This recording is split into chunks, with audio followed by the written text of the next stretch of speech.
The city of Bulawayo recently placed an advert to the effect that henceforth they shall only be allowed headstones instead of full tombstones at our cemeteries, beginning with the Athlone West Cemetery.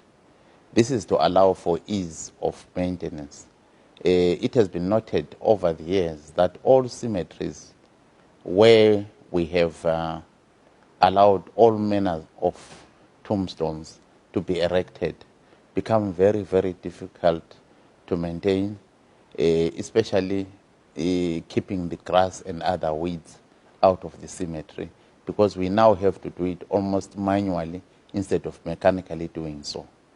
If we put only headstones, we will level the ground and make sure that we can mechanically trim the grass, and that can only be done when we have headstones, because the other things become obstacles. Because grass and other weeds as well as shrubs actually harbor a lot of pests and vermin. We have encountered a lot of snakes, rats, and other creatures that are unwanted at cemeteries, and some of them extremely dangerous, like I've said, snakes, and we don't want to have snake bites during burials or maintenance of cemeteries. I think residents must be aware that the city is the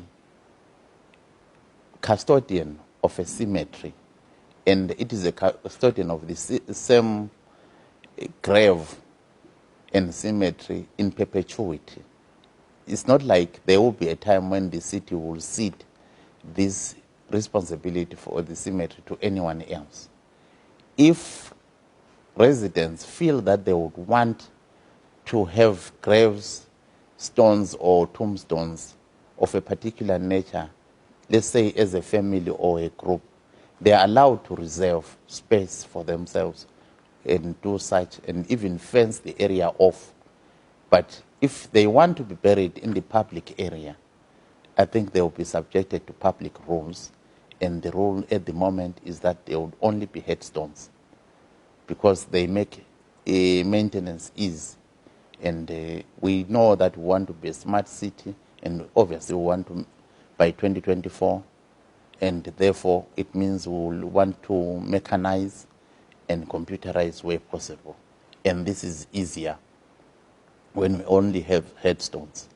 Those members of the public who may feel that they don't understand what we want to say, we invite them to go to Athlone Cemetery.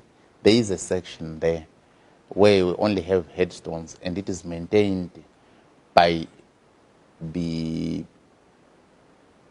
owners of the graves there, because it's a reserved area, and it really looks easy to maintain, and people will then appreciate what we're referring to. We have other groups, religious or otherwise, who have taken space within some of our cemeteries, and they have walled or fenced these areas off such that they can maintain the graves, and they employ people to do so. So in short, those of us who would want to erect stones that are unique and peculiar or to our taste, we invite you to reserve graves, but as a block, not as individuals, and therefore you'll be buried in secluded areas and treated as such. Right. The simplest way, those who would want to have their own cemeteries, they are free to purchase their own piece of land, apply to the government for designation as such, and the place will be gazetted as a cemetery.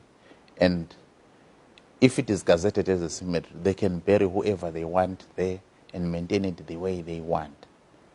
But if it is a public cemetery, it is going to be subjected to public rules. A tombstone may take various shapes. There are those headstones where the stone is really placed at the head of the grave to indicate the place and maybe with the inscription of the name and the details of the deceased. Whilst the other tombstones may cover the whole grave, and these are the ones that really become a hindrance to the maintenance of the cemetery.